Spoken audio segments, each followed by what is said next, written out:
Bueno, pues damos la bienvenida ya en la recta final del festival a Imanol Arias, que llegó anoche, que tuvo una buena noche, nos estaba contando, sí. Que eligió bien el sitio para la cena y cenó a gusto para estar bien dispuesto para hoy, y que dentro de unas horas recoge el Premio Nacional de Cinematografía Nacho Martínez, que reconoce toda una trayectoria, lo cual me imagino que, bueno, que ya añade, digamos, una carga y un significado al premio, pero que además, en este caso, en una doble vuelta sentimental, tiene la referencia a Nacho Martínez, que es un actor al que queremos mucho aquí y con el que trabajaste también en su momento, ¿no?, en Solas Contigo. ¿Qué significa? Pregunta obligada, ¿qué significa? ¿Cómo acoges, cómo recibes este galardón? El premio Nacho Martínez tiene connotaciones que son diferentes a otros premios. Es verdad que se agradece como un premio que te otorga un festival, a toda una vida, pero hay un componente y es la relación con el origen. Y Nacho tiene mucho que ver con determinada sensación del festival. El festival es un festival de Gijón, con toda la historia que tiene detrás. Entonces Nacho representaba muy bien ese sentido de actor del norte. Era un capo laboro, era un gobernador, era Tony Soprano, era el Tony Soprano de una determinada generación de actores que nos ha ido muy bien, además él nos dejó muy pronto, pero que creó una forma de enfrentarse un poco a la profesión, de vivirla sobre todo. Nacho tenía un gran don de vida. Con el tiempo, el don profesional casi uno lo va relegando a poder vivir con esto, teniendo un don de vida, dando a los demás no solamente pequeños o maravillosos momentos de cine, sino dándole momentos de vida. Y Nacho, en ese sentido, este premio, si tiene algún sentido, es recordar a Nacho, no de una manera sentimental ni con dolor, no, recordar lo importante que fue generacionalmente Nacho Martínez para mucha gente, para Pedro Almodóvar, para Antonio Banderas, para Juan Echanove, Pedro Mari Sánchez, Carmelo Gómez, yo, Luis Pascual, toda la gente a la que nos quiso. Y de él decía que aprendía muchas cosas de nosotros, porque él se consideraba un actor muy intuitivo. Entonces los que éramos un poquito más buscadores, le interesaba muchísimo. Todos adorábamos su voz, pero y sobre todo todos envidiábamos para bien su sentido del humor, su ironía capaz de llegar a extremos muy finos sin dañar a nadie. Era el que mejores motes ha puesto en esta profesión. Yo creo que los últimos motes de las dos generaciones, los que prevalecen, de verdad, son todos de Nacho. ¿Te recuerdas alguno por ahí que haya circulado? Sí. A mí me llamaba Imanol Arias, porque siempre, ¿quién trabaja en no sé qué? Imanol. Siempre decía, hombre, si está ahí, Imanol, ¿qué tal Imanol? A Victoria Abril le llamaba Manolista, porque hizo un personaje con ella, se llamaba Manolita, y entonces como es la más rápida, es muy inteligente, es una actriz, le llamaba Manolista. Bueno, todos, era un ser con un humor escondido detrás de ese bigote fastuoso. Y entonces venir a este festival tiene mucho que ver, casi como un recuerdo, pero además un halago de una generación, del cine de los 80, de una época y de una gente que nos hemos hecho mayores. Y que ahora mismo, por el transcurrir de la vida, casi estamos en el límite. A su generación empiezan a darnos premios a toda una vida. Si estuviera él, diría, qué suerte tenemos nuestra generación que nos lo dan vivos, porque eso no es muy correcto. Bueno, pues con esa generación él nos dejó demasiado pronto. En cualquier caso, sí, siempre al evocar a Nacho se evoca el contexto, ¿no? Se evoca la época, se evoca un determinado modo de arrancar cosas o de poner en marcha cosas en los últimos 70, en los primeros 80, que de alguna manera son semillas de lo que está pasando ahora, ¿no? Armazón o cimiento o semillas, si te pones en plan más metáfora biológica, ¿no? Pero en aquel momento, y con Nacho, lo que tú decías, Nacho en el centro, quizá para las generaciones más recientes sería cuestión de repescar, ¿no? de repasar lo que hizo Nacho, ¿no? Yo creo que tiene sentido el premio por eso. Creo que una de las obligaciones de los premiados es, sinceramente lo digo, sustraernos un poco de nuestro premio a nosotros y convivir con cómo es este premio y por qué. Y uno puede recorrer tu vida profesional de muchas maneras con un premio, pero hay una que es única, que es la relación personal, lo sentimental. y además el impacto que eso provoca. Estas ausencias, más que dolorosas, luego son huecos que quedan de un armazón. Y afortunadamente Nacho, a pesar de morir muy pronto, tenía 3 componentes que eran únicos. Tenía una maravillosa voz y de Nacho quedan registros de voz importantes.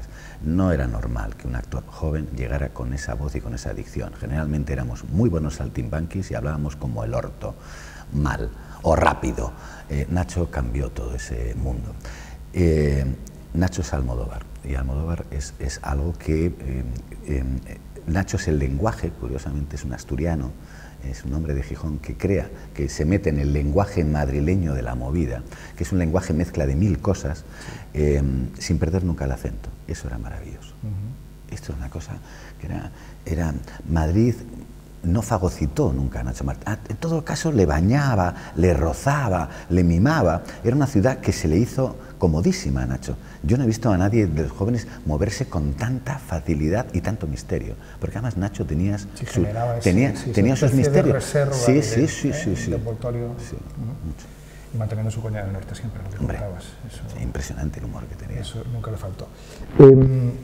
Damos salto, venimos a fechas recientes, ya hablaremos dentro de unos minutos otra vez un poco del pasado, pero te cuento que igual que estamos hablando contigo ahora al final del festival, hablábamos de ti al principio, a propósito de una de las primeras películas que vimos en Sección Oficial, Fuego, una película de Luis Marías que tiene el trasfondo, como sabrás, de ETA, inevitablemente haciendo repaso, revisando un tema que parece que siempre ha costado tocar y que está empezando a poderse tocar con cierta desenvoltura en este momento. Parábamos inevitablemente en la muerte de Miquel en el año 84, y era una película que en cierto modo marcó un corte porque abordó con una franqueza que en aquel momento resultó bastante impactante un tema que ahora, a lo mejor es más fácil, ¿no? O es más o menos delicado tratar. ¿Qué ha cambiado o cuánto ha cambiado la situación de entonces a ahora como para que eso empiece a ser posible, para que veamos Fuego sobre todo como un thriller, no como un thriller político? Yo creo que ha cambiado muchísimo las cosas. La muerte de Miquel fue una película con una valentía y es una película que curiosamente no envejece. Yo la he visto hace 2 años con gente que no la había visto nunca. Y Yagi Resarova, incluso hasta en la foto, generalmente la fotografía, las copias de las películas de esa época quedan con una especie de ala de mosca, una especie de textura, o de sí, una pequeña decoloración. Si algún día ves La muerte de Miquel verás que no existe en ese... Yagi Resarova nos encerraba en unos cuadrados de luz, en los planos, y luego la valentía de hacerlo en ese momento y en ese contexto. Hecho por un director vasco, pero que había nacido en El Salvador y que había venido al País Vasco, y protagonizado por un chico que no nació en el País Vasco como yo, pero que me había criado allí. Todo eso que responde a una pintada que había en San Sebastián. Trajo consigo una recreación de 2 elementos de la violencia en el País Vasco, que era, por un lado, la vida común que se hacía en los pueblos, la protección familiar y el vértigo de tener que utilizar la violencia. ¿Qué ha cambiado ahora? Que el País Vasco es muy maduro en ese aspecto y lejos de hacer una contraoferta a la violencia ha sido muy inteligente, y estamos por el camino de negociar. Y yo personalmente, que no vivo allí, que soy de León y que por lo tanto no tengo sensaciones independentistas ni nacionalistas, y he sufrido algunas veces las consecuencias de un excesivo nacionalismo, ahora creo que la madurez de mis paisanos del País Vasco ha sido asombrosa, en el sentido de empezar por lo más cercano al problema para ir solucionando las cosas, ¿no? Y el que no se haya saltado al otro lado me parece inteligente. Y luego, si no hay violencia, yo entiendo todo lo demás. Y al no provocarse esa violencia social, ni el asesinato, ni la extorsión, uno tiene la libertad entonces de poder escuchar al otro, y entonces todo se normaliza mucho más. Aunque siempre se dice la tontería, no sabe, bueno, sí lo sabrás, por San Sebastián se pasea ahora increíblemente bien. Igual de bien que antes, y mejor. Hay como 7 calles nuevas para pasear. Sí, tienes un plus de ciudad, ¿no? que antes no ibas. Que no te tocaba. Simbólico, es un territorio ganado, conquistado para todos. Para libertad, exacto. Y para ellos, que están tranquilamente allí y que además no tienen que esconderse allí. Yo creo que razonablemente contento y satisfecho. Y como además se encierra se da en un contexto de mucha corrupción, el País Vasco también se ha salvado un poco de eso. Hay un cierto orgullo de no tanta corrupción. Lo cual airea. Airea.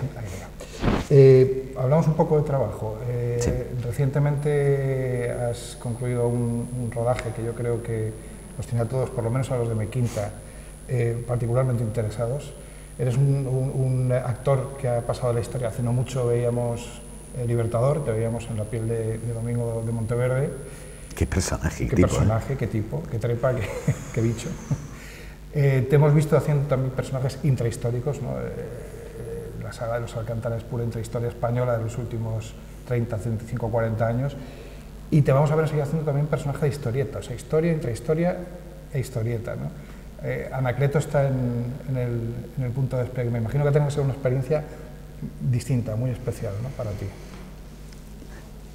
Quizás sea de las películas que más me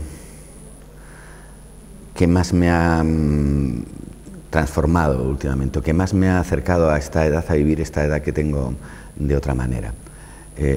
Primero por Javier Ruiz Caldera, que es un director muy especial. Yo es de lo mejor que me he encontrado, con un entendimiento del cine, capacidad de rodar, velocidad, inteligencia con los actores, una conexión con el público que tiene muy inteligente. Da igual el vehículo. Si el vehículo es 4, él lo maneja y lo pone en 4:30. Es un hombre con una... Y luego hacer jugar a lo imposible. Anacleto tiene el Anacleto como tal es un personaje muy Maxwell Smart, pero mucho James Bond, porque así como Maxwell Smart es torpe como Anacleto y es especial, no disfrutaba de la violencia. Anacleto es un ejecutor mucho más violento, por lo tanto tiene algo del Bond, ¿no? Tiene algo... Sí, tiene... No, pero además las cosas que se dicen, o sea, el desprecio, la cosa de estoy deseando que te sigas pudriendo 30 putos años más. Hay una especie de cosa terrorífica. Y la película que abunda en eso, la película son 7 minutos de James Bond y luego se convierte en Resacón en Las Vegas. Claro, hacer un agente secreto a ritmo de Resacón en Las Vegas hay que tirarse de muchos pisos, hay que conducir a 140 para marcha atrás, hay que pegar tiros, pegar golpes. Y fue una preparación larga, muy precisa, que yo nunca había hecho. Yo nunca tenía un equipo como In Extremis, 6 tipos preparados para que peleara con ligera de acción. Sí. Los cables, hacer cables. Yo no sabía que teníamos tantos músculos entre la ingle y el culo. Y que todos dolían. Pero duelen como... Sí, tienes una sensación maravillosa porque tú vuelas, pero luego en casa... Y la película tiene además, aporta una cosa que es el contacto generacional. King Gutiérrez es el hijo de Anacleto y es el que tiene la edad del personaje del cómic. Aquí hablamos de un Anacleto otoñal, que sigue siendo igual de bestia, pero que tiene un hijo secreto. Y todo se rompe cuando el malo descubre que hay un hijo secreto. Y cuando se convierte en Resacón en Las Vegas. Entonces, esa relación con un cómico tan potente como King Gutiérrez ha sido para mí ha sido muy reveladora, muy interesante, me ha vitalizado mucho. King es más joven que yo y ha conseguido enseñarme cosas. Me levantaba a las 5:30 de la mañana, un control corporal, cómo sufrir. Cuando haces acción te lesionas todos los días te pegas un leñazo, y siempre hay alguien, una forma que te arreglan para el día siguiente, pero tú llegas a casa con el dedo hinchado porque se te ha caído un tío encima, llegas con... Bueno, pues King tiene un gran conocimiento de la comedia que me ayudaba mucho, como nada de divagar, y físicamente es un portento. Entonces me he encontrado con un aliado maravilloso. Yo creo que es el rodaje más transformador.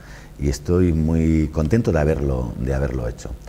Nunca esperé mucho, además. En este, yo creo que hay que ser sensatos. En este proyecto siempre estaba la duda de si funciona, pero es muy difícil que se dé. Yeah. Bueno, pues así pasó y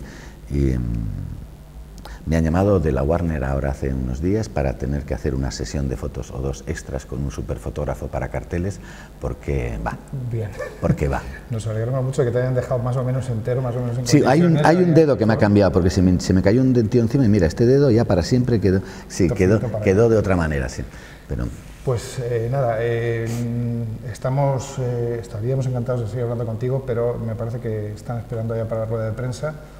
No nos resistiremos a preguntar algo más sobre los Alcántara ahí abajo. De momento vamos a dejarlo aquí.